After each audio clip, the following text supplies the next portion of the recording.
성경으로 통하다 세 번째 시간 중에 우리 사무엘상 4장부터 7장까지 살펴보도록 하겠습니다. 우리 4장은 이제 이스라엘의 위기가 닥치죠. 블레셋과 전쟁을 합니다. 그런데 전쟁에서 말도 안 되게 이제 죽게 되는데 실패하게 되는데 이스라엘 백성들이 이제 전쟁에서 어떻게 하면 우리가 이길까? 왜 이렇게 졌을까? 곰곰이 생각하다가 언약궤를 가져가지 않았다는 잘못된 판단을 하는 거죠. 그래서 언약궤 가져가면 우리 이길 것이다라고 생각했는데 이것은 굉장히 어리석은 생각입니다. 하나님을 이제 이용하려고 하는 거죠. 언약궤를 가져가면 기계적으로 자동적으로 우리가 이길 것이다 했는데 그러지 못했습니다. 결국 언약궤를 빼앗기고 그 지도자들, 주동자들이었던 엘리의 두 아들이 예언처럼 그대로 죽게 됩니다. 그리고 이 소식을 들은 아버지 엘리 제사장도 목이 불어서 죽게 되고 엘리의 며느리가 또 아이를 낳다가 죽게 되는데 이제 아이가 생산될 때는 이 기쁨의 환호성을 질러야 되는데 이가봇이라고 외치고 이제 죽게 됩니다. 이가봇은 어떤 뜻이냐면 이는 부정어입니다. not, no라는 뜻이고 가봇은 영광이라는 뜻인데 영광이 이스라엘에게서 떠났다라고 예언적으로 외친 다음에 이제 죽음을 맞이하죠. 그래서 사장은 전쟁에서 지고 또 엘리의 가문이 완전히 무너지는 장면을 볼 수 있습니다. 근데 이제 이야기가 여기서 끝나는 것이 아니라 5장으로 넘어가시면 반전이 일어나죠. 언약궤를 빼앗겼으면 정말 이스라엘이 이제 끝났구나. 하나님이 우리를 버리셨구나. 완전히 절망 가운데 있어야 되는데 언약궤 스스로, 즉 하나님이 스스로 블레셋 지방에서 싸워서 이기십니다. 그 전리품들이라 그러죠. 전쟁에서 이기면 적들이 전리품을 가지고 자신의 왕궁이나 신전에다가 중요한 상대편의 신상 혹은 우상들을 이렇게 쌓아두는데 그런 전례에 따라서 블레셋 사람들이 언약궤를 다곤 신상에다가 둡니다. 그런데 하룻밤 지나니까 다곤 신상의 머리와 두 손목이 끊어지고 깜짝 놀랐겠죠. 야, 이게 무섭다 해서 아스돗 사람에게로 옮기니까 그 사람들이 큰 재앙을 맞이하게 되고 가드로 옮기니까 또 큰 환난을 당하고 에그론 사람들도 마찬가지 어려움을 당합니다. 그래서 블레셋의 대도시 곳곳마다 언약궤를 옮기는 순간 큰 재앙이 임하는 거죠. 그러니까 지금 하나님께서 이스라엘 백성들의 손을 빌어서 승리하는 것이 아니라 스스로 지금 싸우고 승리하고 계시는 그 이야기가 이제 5장에 나옵니다. 6장으로 넘어가시면 이제 언약궤가 결국 돌아오게 됩니다. 왜냐하면 블레셋 사람들이 언약궤를 도저히 우리는 감당 못하겠다 하고 이스라엘로 돌려보내는데 이 모습을 통해서 이스라엘을 결코 하나님이 포기하지 않으시구나. 영광이 이스라엘에서 떠났다라고 외쳤지만 하나님이 다시 또 돌아오세요. 마치 너 집 나가라고 부모님이 자녀들 너무 속썩이면 그런 얘기 하잖아요. 집 나가면 어떻게 되죠?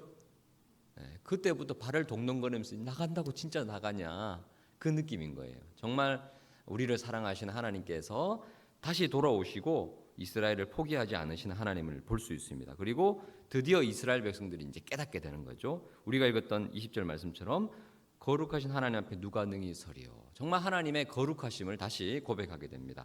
7장으로 가시면 이제 회복이 이제 시작되는데요. 이스라엘 온 족속이 드디어 여호와를 사모하게 됩니다. 이게 준비된 마음이 중요한 거죠. 그때 이제 엘리 제사장 가문이 다 죽었으니까 준비되었던 새로운 지도자 사무엘이 나타나서 온 백성들을 모읍니다. 그리고 회개하라. 그 유명한 미스바라는 곳으로 다 모으죠. 그래서 미스바 금식 대성회가 이루어지게 되고, 근데 기도하기 모였는데 이스라엘 백성들이 모였다는 소식을 블레셋 사람이 들었으니까 쳐들어가면 그 사람들이 다 모여 있으니까 다 죽이면 우리가 다 이기겠다라고 기회를 잡았는데 오히려 전화위복으로 하나님께서 이들을 도우시죠.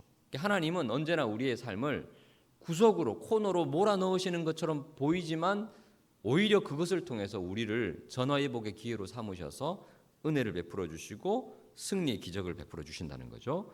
그래서 7장 8절에 보시면 쉬지 말고 부르짖어 여호와께서 응답하셨더라라는 간절한 기도를 통해서 하나님이 응답을 하셨다. 그러니까 기계적인 언약궤를 가져가면 이길 거야가 아니라 회개하고 하나님 앞에 낮아지고 간절히 기도할 때 하나님께서 응답하시더라라는, 어떻게 보면 단순한 진리인데 이스라엘 백성들이 그걸 몰랐던 거죠. 그래서 우리가 잘 아는 에벤에셀 7장 12절에 에벤에셀, 여호와께서 여기까지 우리를 도우셨다. 여성 의료 브랜드가 아닙니다. 에벤에셀. 그 에벤에셀에서 여기 나온 거죠. 자, 그래서 우리 4장부터 7장까지 우리 통독을 이제 시작하도록 하겠습니다. 화면을 보시면서 함께 묵상하도록 하겠습니다.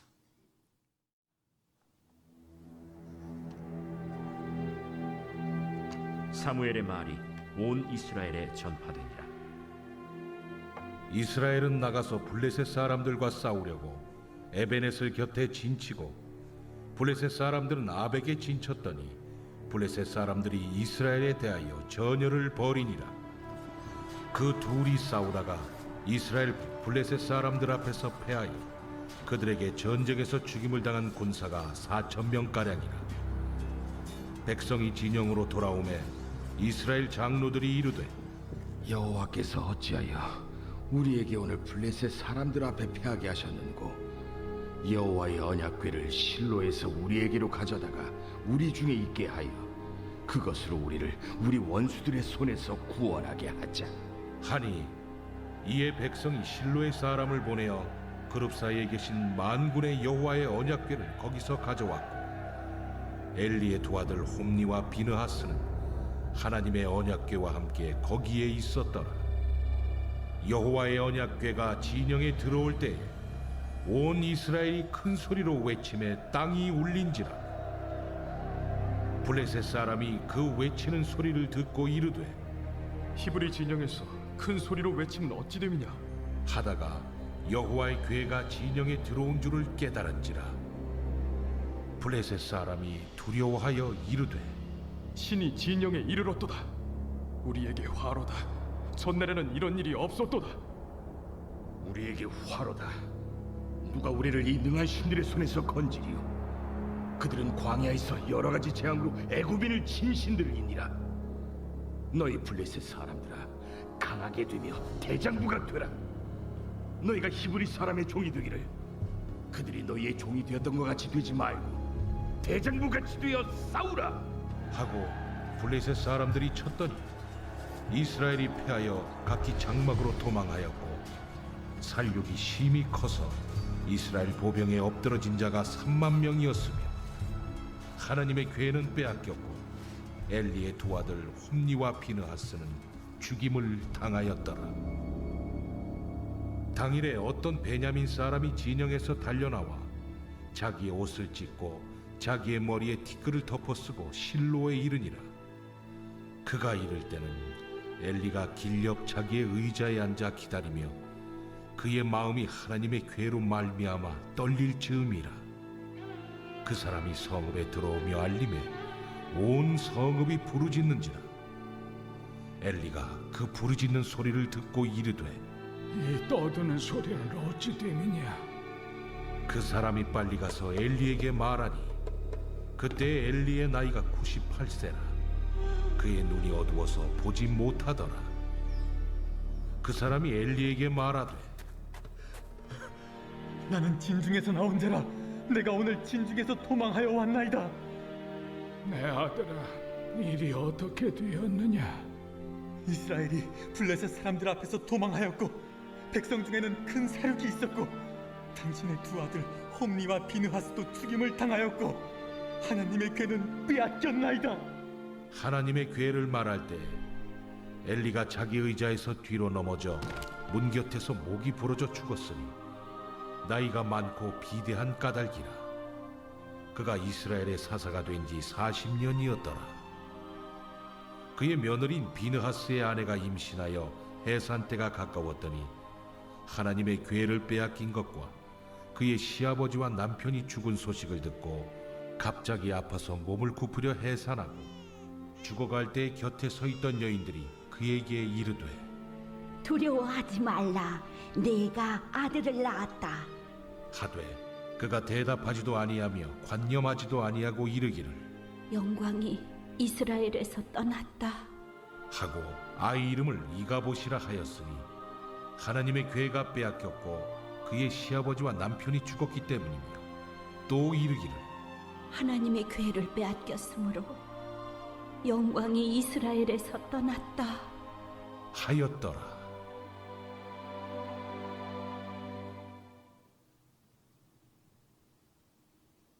제 5장.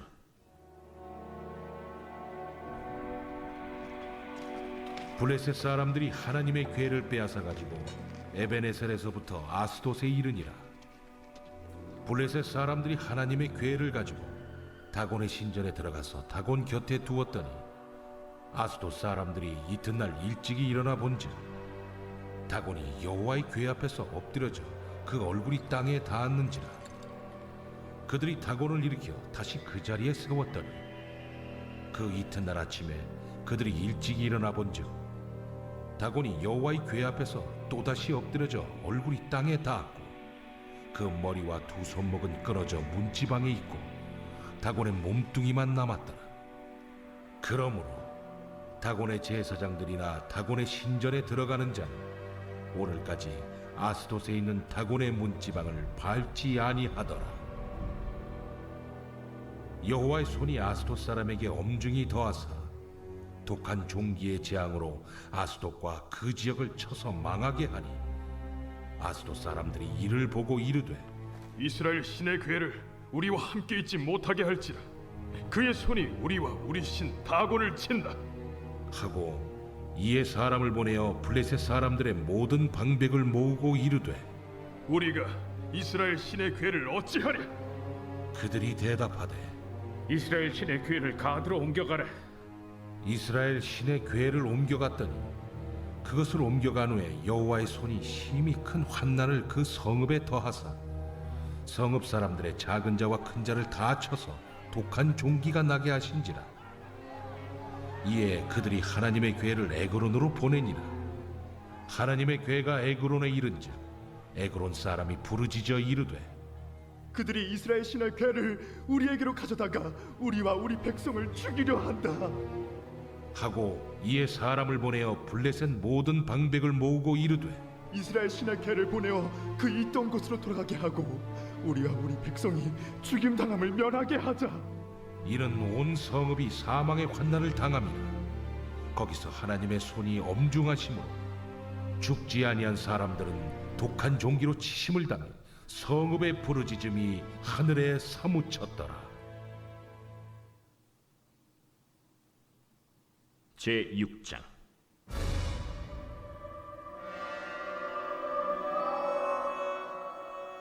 여호와의 괴가 블레셋 사람들의 지방에 있은지 7달이라. 블레셋 사람들이 제사장들과 복술자들을 불러서 이르되 우리가 여호와의 괴를 어떻게 할까? 그것을 어떻게 그 있던 곳으로 보낼 것인지 우리에게 가르치라. 이스라엘 신의 괴를 보내려거든 거저 보내지 말고 그에게 속건제를 드려야 할지니라. 그리하면 병도 낫고 그의 손을 너희에게서 옮기지 아니하는 이유도 알리라. 무엇으로 그에게 드릴 속건제를 삼을까? 블레셋 사람의 방백의 수요대로 금독종 5과 금쥐 5마리라야 하리니 너희와 너희 통치자에게 내린 재앙이 같음이니라. 그러므로 너희는 너희의 독한 종기의 형상과 땅을 해롭게 하는 쥐의 형상을 만들어 이스라엘 신께 영광을 돌리라. 그가 혹 그의 손을 너희와 너희 신들과 너희 땅에서 가볍게 하실까 하노라.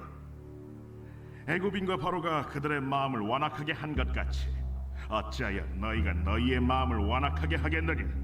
그가 그들 중에서 재앙을 내린 후에 그들이 백성을 가게 함으로 백성이 떠나지 아니하였느냐. 그러므로 새 수레를 하나 만들고 멍에를 메어보지 아니한 전나는 소 2마리를 끌어다가 소의 수레를 메우고 그 송아지들은 떼어 집으로 돌려보내고 여호와의 괴를 가져다가 수레에 싣고 속건제를 들 금으로 만든 물건들은 상자에 담아 궤 곁에 두고 그것을 보내어 가게 하고 보고 있다가 만일 괴가 그 본 지역 길로 올라가서 베세메스로 가면 이 큰 재앙은 그가 우리에게 내린 것이요 그렇지 아니하면 우리를 친 것이 그의 손이 아니요 우연히 당한 것인 줄 아니라. 그 사람들이 그같이 하여 전나는 소 둘을 끌어다가 수레를 메우고 송아지들은 집에 가두고 여호와의 궤와 및 금지와 그들의 독종의 형상을 담은 상자를 수레 위에 실으니 암소가 베세메스 길로 바로 행하여 대로로 가며 갈 때에 울고 좌우로 치우치지 아니하였고 블레셋 방백들은 베세메스 경계선까지 따라가니라. 베세메스 사람들이 골짜기에서 밀을 베다가 눈을 들어 궤를 보고 그 본 것을 기뻐하더니 수레가 베세메스 사람 여호수아의 밭 큰 돌 있는 곳에 이르러 선지라. 무리가 수레의 나무를 패고 그 암소들을 번제물로 여호와께 드리고 레위인은 여호와의 궤와 그 궤와 함께 있는 금보물 담긴 상자를 내려다가 큰 돌 위에 두매. 그날에 베세메스 사람들이 여호와께 번제와 다른 제사를 드리니라. 블레셋 5 방백이 이것을 보고 그날에 에그론으로 돌아갔더라. 블레셋 사람이 여호와께 속건 제물로 드린 금독정은 이러하니 아스돗을 위하여 하나요, 가사를 위하여 하나요, 아스글론을 위하여 하나요, 가드를 위하여 하나요, 에그론을 위하여 하나이며 드린 바 금쥐들은 견고한 성읍에서부터 시골의 마을에까지 그리고 사람들이 여호와의 궤를 놓은 큰 돌에 이르기까지 5 방백들에게 속한 블레셋 사람들의 모든 성읍들의 수대로였더라. 그 돌은 베세메스 사람 여호수아의 밭에 오늘까지 있더라. 베세메스 사람들이 여호와의 궤를 들여다본 까닭에 그들을 치사 570,000명을 죽이신지라. 여호와께서 백성을 쳐서 크게 사륙하셨으므로 백성이 슬피 울었더라. 베세메스 사람들이 이르되 이 거룩하신 하나님 여호와 앞에 누가 능히 서리요? 그를 우리에게서 누구에게로 올라가시게 할까? 하고 전령들을 기럇 여아림 주민에게 보내어 이르되 블레셋 사람들이 여호와의 궤를 도로 가져왔으니 너희는 내려와서 그것을 너희에게로 옮겨가라.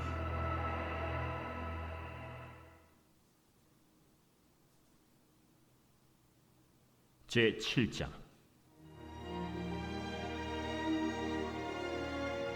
기럇 여아림 사람들이 와서 여호와의 궤를 옮겨 산에 사는 아비나답의 집에 들여놓고 그의 아들 엘리야사를 거룩하게 구별하여 여호와의 궤를 지키게 하였더니 궤가 기럇 여아림에 들어간 날부터 20년 동안 오래 있은지라. 이스라엘 온 족속이 여호와를 사모하니라. 사무엘이 이스라엘 온 족속에게 말하여 이르되 만일 너희가 전심으로 여호와께 돌아오려거든 이방 신들과 아스타롯을 너희 중에서 제거하고 너희 마음을 여호와께로 향하여 그만을 섬기라. 그리하면 너희를 블레셋 사람의 손에서 건져내시리라. 이에 이스라엘 자손이 바알들과 아스타롯을 제거하고 여호와만 섬기니라. 사무엘이 이르되 온 이스라엘은 미스바로 모이라. 내가 너희를 위하여 여호와께 기도하리라. 그들이 미스바에 모여 물을 길어 여호와 앞에 붓고 그날 종일 금식하고 거기에서 이르되 우리가 여호와께 범죄하였나이다 하니라. 사무엘이 미스바에서 이스라엘 자손을 다스리니라. 이스라엘 자손이 미스바에 모였다 함을 블레셋 사람들이 듣고 그들의 방백들이 이스라엘을 치러 올라온지라. 이스라엘 자손들이 듣고 블레셋 사람들을 두려워하여 이스라엘 자손이 사무엘에게 이르되 당신은 우리를 위하여 우리 하나님 여호와께 쉬지 말고 부르짖어 우리를 블레셋 사람들의 손에서 구원하시게 하소서 하니 사무엘이 젖 먹는 어린 양 하나를 가져다가 온전한 번제를 여호와께 드리고 이스라엘을 위하여 여호와께 부르짖음에 여호와께서 응답하셨더라. 사무엘이 번제를 드릴 때 블레셋 사람이 이스라엘과 싸우려고 가까이 오매 그날에 여호와께서 블레셋 사람에게 큰 우레를 발하여 그들을 어지럽게 하시니 그들이 이스라엘 앞에 패한지라. 이스라엘 사람들이 미스바에서 나가서 블레셋 사람들을 추격하여 벳갈 아래에 이르기까지 쳤더라. 사무엘이 돌을 취하여 미스바와 센 사이에 세워 이르되 여호와께서 여기까지 우리를 도우셨다 하고 그 이름을 에베네셀이라 하니라. 이에 블레셋 사람들이 굴복하여 다시는 이스라엘 지역 안에 들어오지 못하였으며 여호와의 손이 사무엘이 사는 날 동안에 블레셋 사람을 막으심에 블레셋 사람들이 이스라엘에게서 빼앗았던 성읍이 에그론부터 가드까지 이스라엘에게 회복되니 이스라엘이 그 사방 지역을 블레셋 사람들의 손에서 도로 찾았고 또 이스라엘과 아모리 사람 사이에 평화가 있었더라. 사무엘이 사는 날 동안에 이스라엘을 다스렸으되 해마다 베델과 길갈과 미스바로 순회하여 그 모든 곳에서 이스라엘을 다스렸고 라마로 돌아왔으니 이는 거기에 자기 집이 있음이니라. 거기서도 이스라엘을 다스렸으며 또 거기에 여호와를 위하여 제단을 쌓았더라. 우리 결론, 우리 받으신 강의안을 보시면 이제 결론을 이제 몇 가지를 제가 적어뒀습니다. 이스라엘 백성들이 이제 전쟁에서 실패를 했는데 우리 인생에도 이제 실패가 찾아올 때가 있잖아요. 근데 그때 왜 우리가 이럴까? 왜 이렇게 힘들까? 어려울까? 그러면서 이스라엘 백성들처럼 언약궤를 가지고 오는 경우가 있다는 거죠. 하나님을 우리가 기계적으로 사용하거나 이용할 수 있다는 거죠. 분명히 우리가 이제 신앙생활 가운데 형식이 중요하긴 하지만 언약궤를 메고 갔을 때 분명히 여리고성이 무너졌거든요. 7바퀴 언약궤를 메고 돌았을 때 승리했다는 그 기억이 있기 때문에 언약궤를 앞세우면 무조건 이길 것이다, 그런 생각을 하는 겁니다. 하지만 그런 형식적인 것보다 훨씬 더 중요한 것은 바로 내용이죠. 마음은 하나님을 향해서 떠나 있는 이스라엘 백성이었습니다. 그런데 형식적으로만 언약궤를 앞세우니까 전쟁에서 지는 겁니다. 우리에게도 그런 모습이 충분히 있을 수 있다는 거죠. 그래서 결국 두 번째 실패에서 더 큰 무너짐을 경험을 했습니다. 하지만 그 가운데서도 여전히 하나님은 일하고 계시더라. 그래서 우리의 실패가 하나님의 무기력함을 뜻하지는 절대 않는다. 또 반대로 회복은 철저한 실패에서 시작된다는 사실을 또 깨닫게 되죠. 실패 끝에 사모하는 마음이 생기고 회개하게 되고 기도하게 되고, 그래서 형식보다 더 중요한 것이 우리의 마음이구나. 그래서 모든 이방 신상을 이스라엘 백성들이 버리고 회개했을 때 하나님께서 응답을 해주시고 그제서야 승리하는 장면을 볼 수 있습니다. 그리고 언제나 부흥의 불씨는 준비된 하나님의 사람을 통해서 우리가 나타난다는 것을 볼 수 있죠. 사무엘상 1장에서 어두운 시대 가운데 하나님께서 한나의 그 작은 기도를 통해서 새로운 반전의 역사를 보여주셨고, 또 이번에 이제 엘리 제사장이 갑자기 죽고 또 두 아들도 죽고 하니까 사사할 사람이 없는 거죠. 제사장도 죽었으니까. 이스라엘 백성들이 아무레하고 있을 때 하나님께서 사무엘 선지자를 세우셨고, 나중에 이제 이게 다윗으로까지 연결이 됩니다. 언제나 하나님은 사람을 통해서 역사하신다. 그래서 우리 한 사람 한 사람 하나님께서 정말 눈여겨보시고 또 우리 다음 세대에 집중하는 이유가 바로 여기에 있죠. 아무리 시대가 암울해도 우리 다음 시대 가운데 잘 준비된 하나님의 사람이 배출된다면 하나님이 그들을 통해서 분명히 역사하신다. 그리고 이제 표면적인 문제를 해결하기 위해서는 이 표면적인 방식으로는 절대 해결할 수 없고 반드시 영적인 문제가 해결이 되면 다른 문제는 따라온다라는 것을 우리가 알 수 있는데, 어떻게 보면 우리가 읽었던 오늘 본문의 이제 어떻게 그 메인 아이디어는 바로 이제 언약궤입니다. 언약궤. 자, 우리 7장으로 한번 넘어가 보시면 7장 1절에 보시면 결국 언약궤가 벳세메스로 가서 거기에 머무는 것이 아니라 벳세메스 사람들이 하나님을 또 호기심 때문에 이제 봤잖아요. 그래서 19절에 보시면 6장 19절에 보시면 5만 70명을 이제 죽이셨다 했는데, 성경학자들이 이제 히브리어를 이제 연구하는 학자들이 이 5만에다가 괄호를 쳤습니다. 그래서 많은 분들이 5만 명이 이 벳세메스는 이 작은 소도시이기 때문에 5만 명은 없다. 하지만 이 언약궤가 왔다는 소문을 듣고 주변에 있는 많은 도시에서 5만 명이 다 몰려왔을 것이다. 그리고 들여다본 사람이 5만 명이 다 들여다볼 수는 없잖아요. 그러니까 들여다본 사람은 아마 70명일 것이다. 그래서 이 본 사람만 죽이셨을 것이다. 70명이 죽은 것도 엄청난 일이죠. 그래서 너무 겁이 나서 기럇 여아림으로 이제 보냅니다. 그래서 7장 1절에 보시면 언약궤가 20년 동안 어디에 있죠? 네, 기럇 여아림이라는 7장 1절 2절에 아비나답의 집에 이제 보관이 됩니다. 원래는 실로에 있었잖아요. 실로에 성막이 있었는데 우리 사장 전투에서 아벡 전투에서 이 실로가 회피가 다 이 불에 타서 없어지는 거예요. 언약궤만 남았는데 이 언약궤가 기럇 여아림의 아비나답의 집에 거룩하게 구별이 되었는데 2절에 보시면 20년 동안이라고 되어 있는데 이 20년은 3절 사무엘이 회개 운동을 일으켰을 때까지의 기간이 20년이에요. 근데 실제로는 얼마 동안 있었느냐? 자, 뒤로 한번 넘어가 보겠습니다. 사무엘 하 6장. 아비나답의 집에 있었죠. 이 언제까지 머물렸냐면 다윗 때까지 있어요. 다윗 때까지. 다윗이 왕이 되고 나서부터도 사무엘 하 6장. 자, 6장 1절에 보시면 다윗이 이스라엘에서 뽑은 무리 3만 명을 다시 모으고 전쟁하러 가는 것이 아니라 이 수많은 사람 데리고 어디로 갑니까? 6장 2절에 언약궤를 메어 오려고 3절에 아비나답의 집으로 가요. 그래서 이제 언약궤를 방치가 되어 있는 상태니 한 집안에 있으니까 그걸 이제 메어 오려고 갔는데 6장 3절에 보시면 아비나답의 아들이라고 되어 있는데 히브리어로는 아들과 손자가 같은 의미입니다. 그래서 아마 손자일 겁니다. 손자. 시간이 많이 흘렀으니까 여기까지 시간이 70년입니다. 70년. 그러니까 여기 50년이 지났으니까 70년 동안 이 아비나답 집에 보관이 되어 있었던 거예요. 그래서 이제 다윗이 자기가 모시려고 가지고 가는데 어떤 일이 있었습니까? 자, 6절 보십시오. 6장 6절. 이거를요 수레에 끌고 소가 가고 있는데 소들이 뛰므로 우사가 아비나답의 손자죠. 우사가 손을 들어서 하나님의 궤를 붙들었더니 7절 하나님이 우사가 잘못함으로 진노하사 그를 죽이십니다.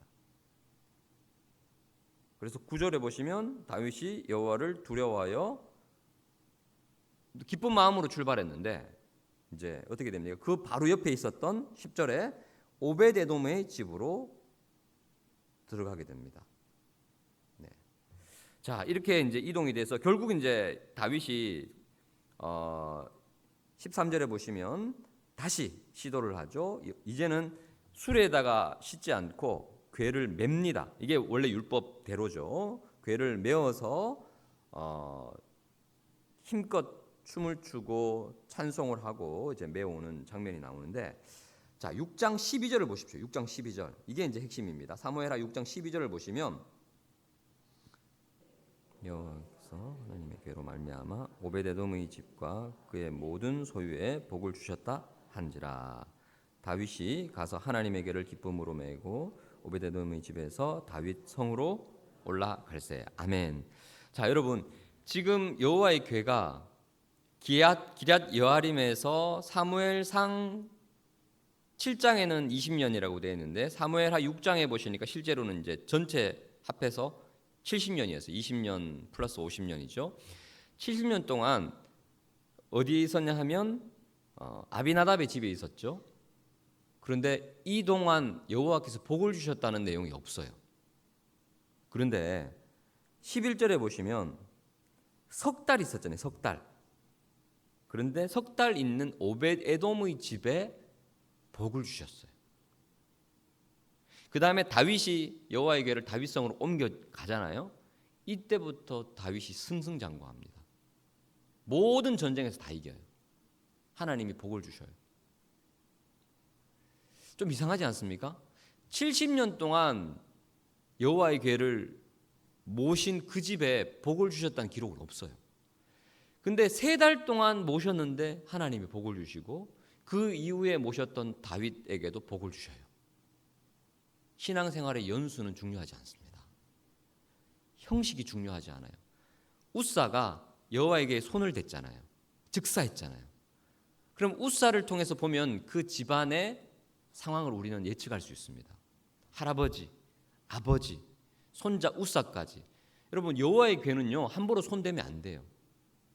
그리고 6장 2절에 보시면 분명히 다윗 입장에서는 하나님의 궤를 메어 오려고 했어요. 그런데 이 아비나답의 집 그리고 우사 같은 경우에는 매지 않고 소가 끄는 수레에 실어버려요. 하나님의 괴를 모시기는 모시는데 어떻습니까? 그 마음이 어떻게 보면 너무 익숙했을 수도 있고 정말 하나님을 경외하고 하나님을 사랑하는 마음이 그 가운데 없었던 거예요. 하나님을 우습게 본 거죠. 70년 동안 그 집안에 여호와의 괴를 모시고 있어도 하나님이 복을 주셨다는 내용은 없는데 단 3달을 모셨는데 하나님이 오벳에돔의 집에 복을 주셨어요. 어떻게 보면 부담스러운 여호와의 괴잖아요. 예전에 70년 전에 70명이 죽었고 또 블레셋의 수많은 사람들이 독종 때문에 죽었고 그 어떻게 보면 어미한 무서운 여호와의 괴인데 우리 집에 왔다 오벳에돔이. 하지만 그걸 기쁨으로 알고 감사함으로 하나님 사랑하는 마음으로 섬겼을 때 3달이었지만 복을 주셨습니다. 여러분 우리의 형식과 연수가 중요한 것이 아니라 지금 이 순간 하나님을 향한 마음, 하나님께서 그것을 보시고 저와 여러분에게 복을 주실 줄 믿습니다. 우리 합심해서 한번 기도하겠습니다. 여러분 함께 나누면서 깨닫게 된 진리 또 알게 된 사실이 있다면 하나님 앞에 기도하고 하나님 제가 깨달은 말씀이 내 삶까지 이어지게 하여 주십시오. 그리고 정말 하나님을 예배를 기도를 찬송을 하나님이 우리에게 허락하신 이 귀한 형식을 형식으로만 받아들이는 것이 아니라 우리의 마음 중심에 새겨서 정말 하나님을 사랑하고 정말 주님을 경외하는 중심을 보시는 하나님 앞에 그 마음에 합한 자로 인정받아서 단 3달이었지만 복을 받았던 오벳에돔처럼 하나님을 기쁨으로 섬기고 뛰고 찬양했던 다윗처럼 그렇게 하나님께 인정받는 복된 인생 되게 해달라고 우리 주의 이름 부르고 합심해서 기도하겠습니다.